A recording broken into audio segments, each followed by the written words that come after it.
पप्पू यादव ये वो नाम है जो इन दिनों बिहार की राजनीति में हलचल तेज करते नजर आ रहे हैं। देखिए, निर्दलीय सांसद पप्पू यादव लगातार चर्चा का केंद्र रहे हैं। लोकसभा चुनाव से लेकर आगामी विधानसभा चुनाव तक पप्पू यादव जो हैं वो दावे पे दावे कर रहे हैं और अपने बयानों को लेकर चर्चा में है।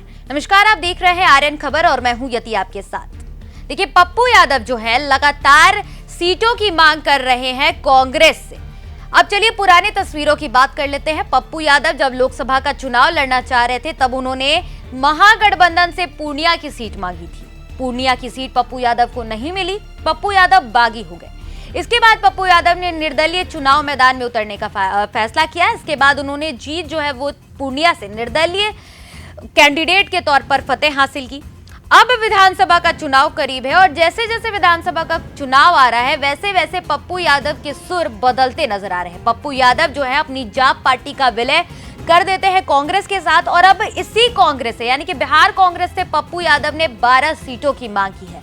दरअसल अब हम आपको पूरी जो जानकारी है वो दे रहे हैं। देखिए, पप्पू यादव सोशल मीडिया पर लाइव आते हैं। लाइव आकर के वो 12 सीटों की मांग करते हैं कांग्रेस से विधानसभा चुनाव को लेकर और दावे करते हैं, लिस्ट के साथ दावे करते हैं, कैंडिडेट के नामों के साथ दावे करते हैं कि इन 12 सीटों पर अगर भरोसा जताती है कांग्रेस, उनको सीटें देती है तो जीत फतेह जो है वो पक्का पप्पू यादव करके दिखाएंगे। अब देखिए, चुनावी समीकरण की अगर बात कर ले तो कांग्रेस की जहां तक बात है, महागठबंधन में सीट शेयरिंग का जो फॉर्मूला है वो अभी तक तय नहीं माना जा रहा है। कांग्रेस और आरजेडी के बीच सीट शेयरिंग की जो बातें हैं वो अभी तक क्लियर नहीं है। कांग्रेस की तरफ से 70 सीटों की मांग की गई है, लगातार दावे किए जा रहे हैं 70 सीटों को लेकर। इधर आरजेडी की अगर बात कर ले, जो महागठबंधन की सबसे बड़ी पार्टी है, बिहार का सबसे बड़ा चेहरा है आरजेडी, ऐसे में अब आरजेडी जो है, खबरें आ रही हैं, राजनीतिक गलियारे से खबरें हैं कि 50 से 60 सीटें हो सके तो कांग्रेस को मिल सकती हैं, लेकिन कांग्रेस 70 सीटों पर अड़ी हुई है और अब इन्हीं 70 सीटों की दावेदारी कांग्रेस कर रही है महागठबंधन में। और इस बीच अब चुनावी मैदान में पप्पू यादव भी उतरा है। पप्पू यादव ने भी कांग्रेस से 12 सीटों की मांग कर दी है। देखिए, अब समीकरणों की बात कर लेते हैं। हम आपको आंकड़े के अनुसार बता रहे थे कि कांग्रेस की तरफ से जो 70 सीटें हैं उसकी मांग की गई थी। अब पप्पू यादव जो है वो 150 कैंडिडेट यानी कि विधानसभा के चुनाव के लिए अपने 150 नेताओं के नाम को शामिल करते हुए एक सूची तैयार करते हैं और सूची के अनुसार उन्होंने, जिसमें बता दें कि कांग्रेस की प्रदेश कमेटी और आगामी विधानसभा चुनाव की तैयारियों में स्थान जो है पप्पू यादव दिलाना चाहते हैं इस सूची के अनुसार।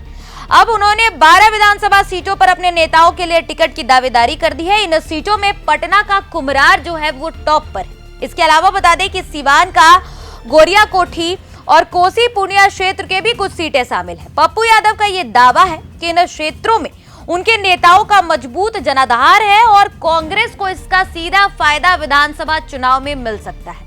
अब देखिए, कांग्रेस इस मांग को लेकर असमंजस की स्थिति में है।